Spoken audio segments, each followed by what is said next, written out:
Welcome to Just an Average Citizen, the podcast that helps to educate, inform, and empower you to make an impact in Abilene and the Big Country.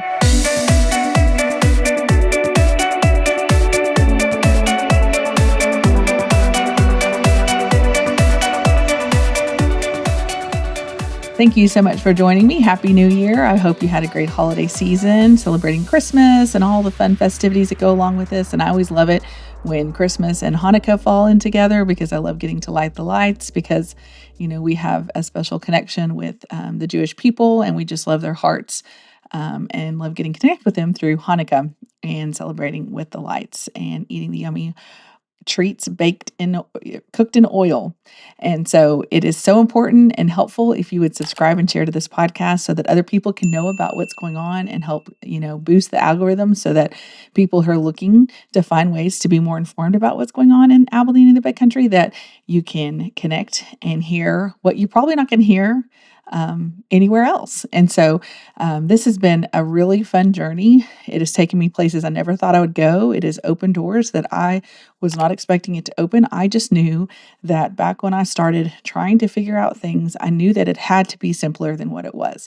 And so my whole desire was just to figure out, what can an average citizen do and what can an average citizen figure out? And is it really that much work, or sometimes does a system keep it from being easy and makes it harder? And I will say, after being on this journey now for 3 years, not specifically as just an average citizen, but just trying to figure out what one has to do to be involved, I will say that there are things that are intentionally set up to make it harder than it should be. And so what's great about that is we can change it and we can make a difference and we can bring about some simpler times that allow for us to have the communication we need to achieve the goals and desires we want for our community.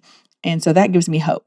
So I just want to kind of remind you of some things that I have learned along the way that it's really important for us to understand as average citizens, because yes, I probably have dove in a little deeper than the average citizen because I just had to get to the bottom. But what I've come back with to share with you is now some easier, helpful tips to make your journey more successful and that you can see the goals that you desire for our community to be achieved in a more efficient way. And so one of the things that's important to understand is that we have a mayor who's elected and he is not paid. So because of that, we have what is a position called the city manager. The city manager is a hired position full time, and he has a staff that helps accomplish all the things that the mayor wants to do in a city. And then what we also have are 6 councilmen, 3 from the north side of the tracks and 3 from the south side of the tracks. And we have those guys sitting, and at times there have been women, but right now it's all men, sitting on the dais or dais, as my husband likes to correct me, but I don't know. What way do you think it is? Is it dais or dais? And they sit at the council meetings and they approve what's on the agenda before them, or they table it, or they don't approve it. There's not a whole lot of action that goes on at the council meetings because most of it is decided by the mayor, who then instructs the city manager on how to execute it. And then the way the community gets to be involved is there are over 25 boards that we have. Some of them are completely city navigated or city managed, like the planning and zoning or the board of building standards or the board of adjustments or the airport development board or the street maintenance advisory board. Those are all run by the city, but then there's some other entities that operate with the city, like the DCOA, the Visual Arts Jury Board. What else are there? The Child Advocacy Board. There's a Fireman Retirement Board. That's city owned. I'm trying to think of the private entities that we have in place right now. And so there's just some various boards. Oh, the Abilene Housing Authority Board, that's mainly dealing with federal money, not city or municipal money. So the boards are kind of the way to get the community involved. And typically there's 7 or 8 people on most boards. There can be less than that. But the boards are where the people that the mayor typically appoints and the city council approves get to be a part of making decisions on that board. And so remember, we are run by a mayor, but actually the city manager is the employee or the hired position and he tells the staff what's to do. So then the staff comes up with a game plan that matches what the mayor's instructions or desires are and presents it to these boards. Well, I've been attending the boards. I haven't been attending them as much because once I understood the purpose and understood how they work, it wasn't as necessary for me to, because I can find ways to manage my time better because I don't have all the time in the world to do this, but I've tried to make the most of the time that I do have. And so what I found is that the staff who's been instructed by the city manager, who's hired, who's been instructed by the mayor of what goals need to happen, they bring this idea or this suggestion to the board. And a lot of them are advisory boards. So they just say, hey, we like this or we don't like this. For example, like the Parks and Rec Board, the idea was presented to create a baseball, softball tournament center type place. And, that was recommended to them. And they're like, we like this idea. We're going to present it to the city. We're going to suggest the city council look at it, taking out a bond for this kind of center for this municipal area to support.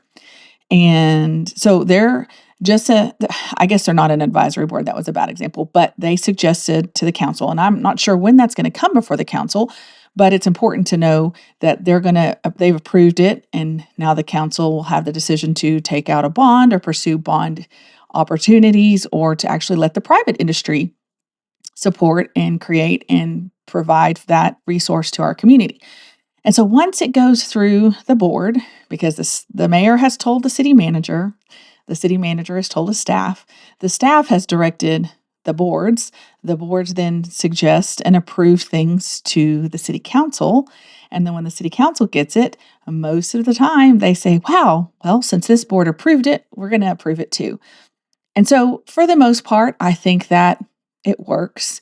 But the problem is when we get back to it, it really matters who you elect as mayor, and it really matters as who you elect as the city council, because they're the ones who are ultimately deciding what happens in our city. Now, they don't have all the power.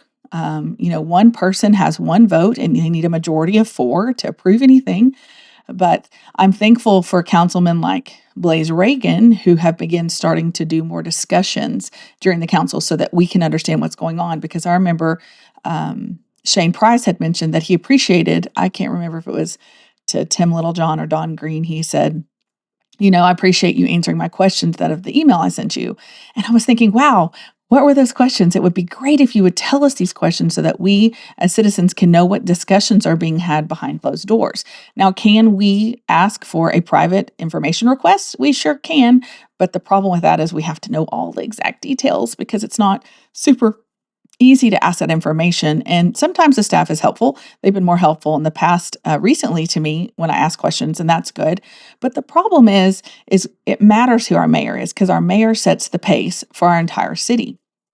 And then our city manager does all of the heavy lifting, which is his job, and he gets paid pretty handsomely here in Abilene to do that. And then the boards can either approve or suggest some changes. And then again, the city council is the one who decides at the end.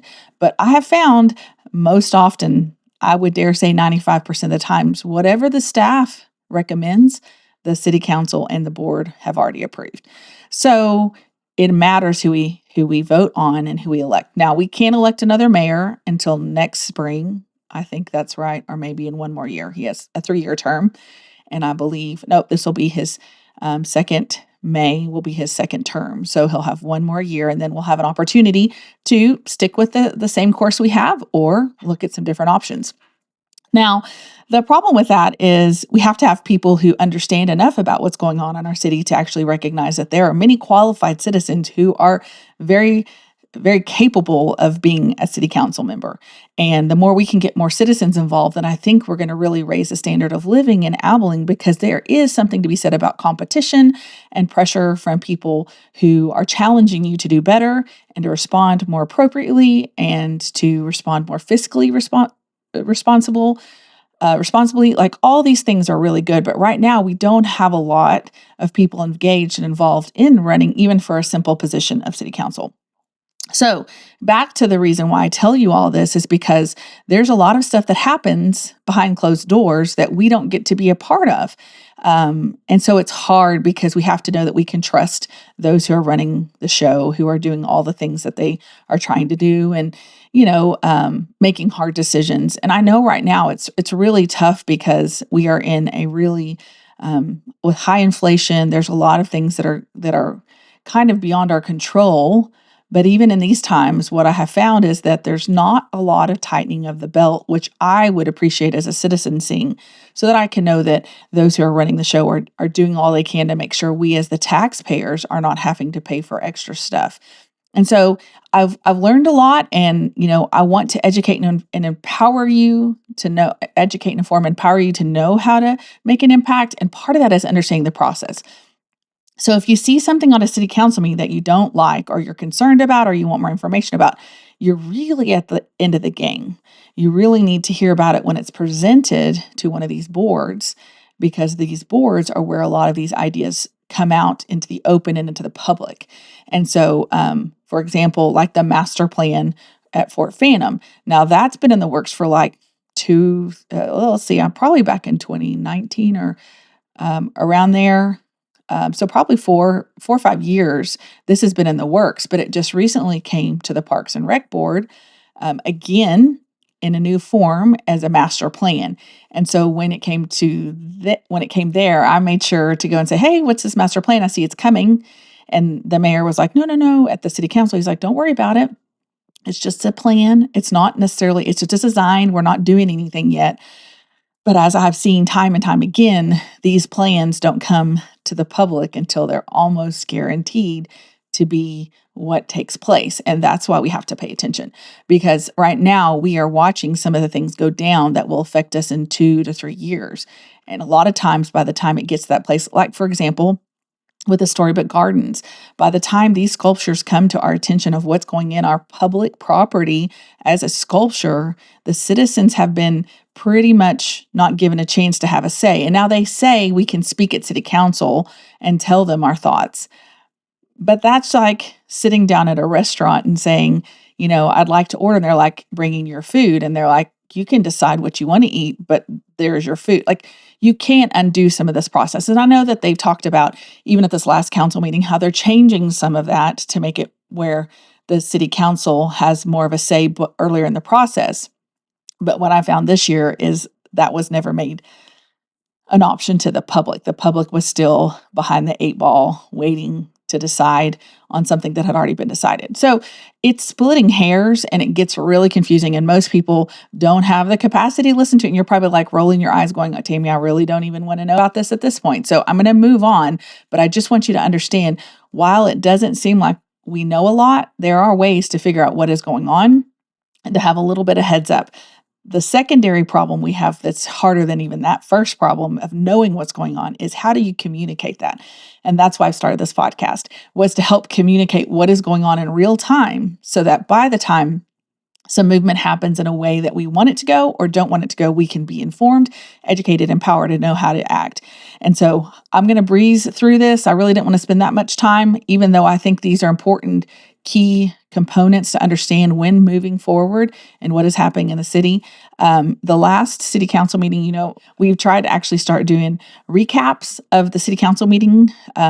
Hopefully, we're still working on the timing of that, because most people aren't interested in finding out the recap on Friday. And by Tuesday, it feels like it's a little late because Monday's a crazy day for all the stuff that's going on. So we're still trying to figure out the best way to disseminate that video for you, so you can just get a highlight of what happened at the actual meeting, because I think that is so helpful to hear from what they're saying, to know in their own words, what is going on.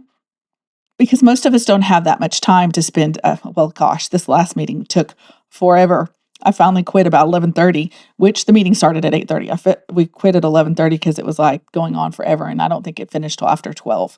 So that was kind of a crazy situation. But I will say this meeting was quite fun, because there was things being pulled from the consent agenda left and right. It was very chaotic. We didn't know what was going on. And then accidentally, the mayor pulled the wrong item, which was beneficial to me because I was able to speak on the Storybook Gardens and just the lack of boundaries we have to make sure that we have a unifying sculpture rather than one that brings controversy. I don't think that's too much to ask, but anyway, so let's see. I think that was a big part. The other thing I did want to touch on, they're going to be doing this new water program where if you have an issue, you can click on this app and follow, or there's an app program that helps track your order. So you can see if the problem's being taken care of, if there's a big problem that multiple people are communicating on. That was pretty cool. It looks like it's going to be pretty cool. We'll see. But the last thing I really wanted to show you was this new thing they're doing. Okay, I didn't stick around because I had to go. I do this is just my on the side job. This isn't even my full-time job that I'm doing right now. But they again brought out of the consent agenda, which is the group voting that they do in the beginning of the meeting. They brought out appointing to the various boards. And I've been asking them for months to say, hey, let's honor the citizens that are serving in our community by acknowledging their names and what positions they're being appointed to on what board. And so the first time they did it, and they didn't have the right screen. And the second time they did it, which you just saw, they didn't say the names. So the DCOA actually appointed some new board members and their reappointments, and they didn't even acknowledge their names. So again, what is the point of taking it out of the group vote if you're not going to say the names of the members who are the community members who are serving? So we'll see. I don't know if it's something I need to mention to say, hey, listen, if you want to say who's being appointed, like it's actually helpful to mention their names. And they had a slide. I don't even know if it showed because you can't even see it on the actual meeting. But, we got to give credit where credit is due. They're trying to talk about what's on the boards. They're just not quite getting the point. And I didn't think that was a hard point to get, but we'll have to keep tracking with this and see where it's going. Okay, so if you go to the City of Abilene website, there's information that I think could be helpful for you. They have this tab, if you scroll down, called the latest news. And I'm just going to let you know, look, after we started doing our top 3 for the city council meetings that we put out before the meeting, now the city council has done their city T. It's called Totally Easy Agenda. So they highlight, you want a quick and easy way to hear what's on the agenda, you can actually sign up for emails for this feature. And there's not a whole lot else. They had the Abilene Health Department talking about overdoses and fatalities of some opioids. I said it right, opioids. And then, of course, on December 5th, City Manager Robert Hanna announced his retirement for March. And so they will be appointing hiring a new city manager. At what point, I think the city manager had community members who were part of that search, and now I think they just do it to a firm. And so so the community input is probably not going to be very great on that unless you talk to those who are at the firm. And I don't know how you get a hold of the firm people to tell them what you're looking for. So that's something I just wanted to highlight. So we will be looking for a new city manager. I think this will be an interesting season because of what is going to happen now, because Robert Hanna is a very significant a figurehead in the whole city staff, and he runs a tight ship, and he has done this for a long time. And so I think it's going to be really, there's got to be a time for adjustment for those once they don't have the same leadership, kind of instructing and expecting the same thing. And there's just a lot of unknowns and hiring a new person or who's going to be the interim. Until then, will it be, her name has left me, not the assistant city, oh my gosh, Mindy. Isn't that funny? I'm trying to talk on the fly, and here's what I get for that. Let me see if I can find her name. I think it's because it's been the holidays. I haven't been in like 3 weeks. And so people are like really, they have left me. The names have left me.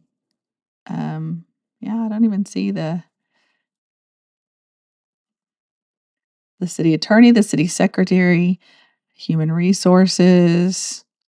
Wow, let me see if I can even Google her name. I'm doing this live. Isn't that fun? Mindy Patterson. I knew I'd come. I know too many people, thinking of other people. Deputy City Manager Mindy Patterson. Will she be the interim? I think Michael Rice is the assistant city manager. So anyway, sorry, Mindy. I didn't mean to forget your name. I just saw you not less than a month ago, or maybe it was a little bit more than a month ago. I can't even remember, but I'll have to get back into my groove. All right. So the other thing before I wrap this up, I wanted to point out that this is a big deal. It is like 5 weeks early. They're doing the city council retreat, which is the day they spend talking about all the things, issues that are coming up. Like the last time they did this was in March last year.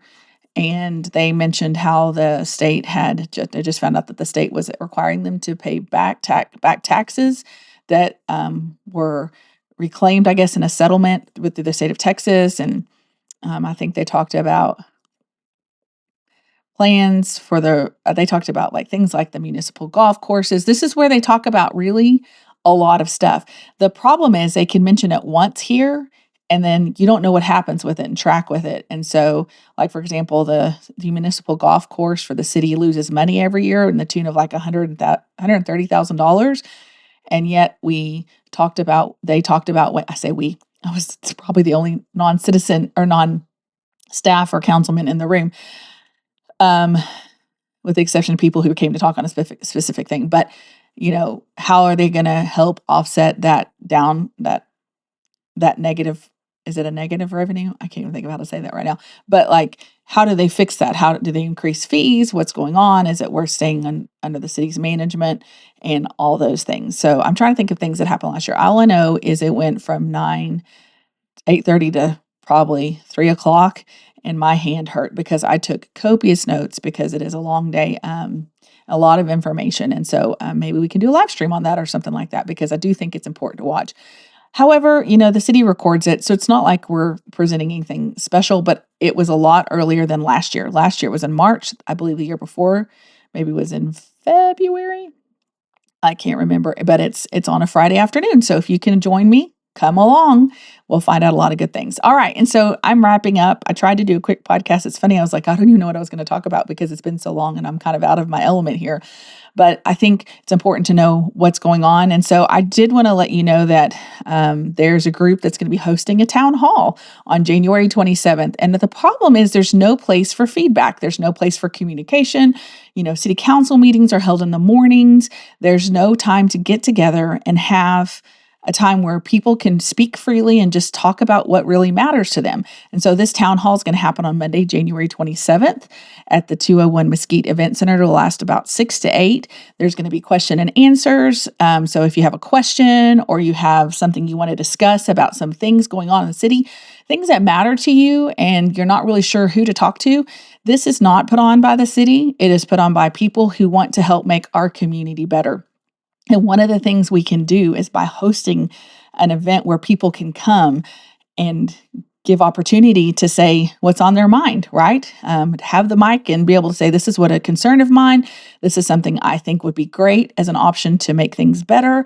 Like just important things that people who want to work together on making our community the best it can be can really find some cool things to happen if we come together with great minds working together for the same goal. So this is good to invite your friends. If you've never been a part of anything like this is a great time. I love the theme, which is a new year, needed change.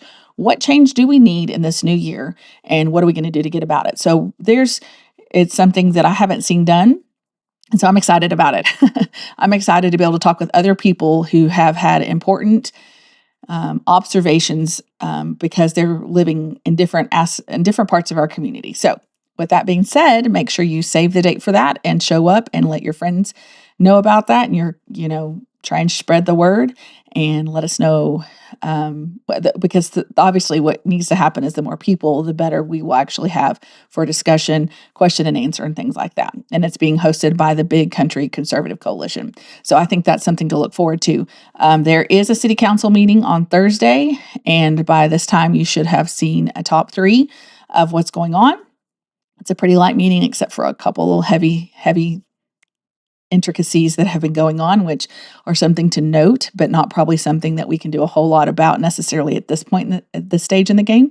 But the more we're educated, the more we're informed, the more we can help be a part of the process than rather watch it happen without really much say of what's going on. And so it's always important that you subscribe and share with your family, and subscribe to this podcast and share it with your family and friends so they too can know what's going on. Because again, this is our community. We have to be a part of making a difference. And gone are the days where we sit back and trust that everyone else is going to take care of it for us.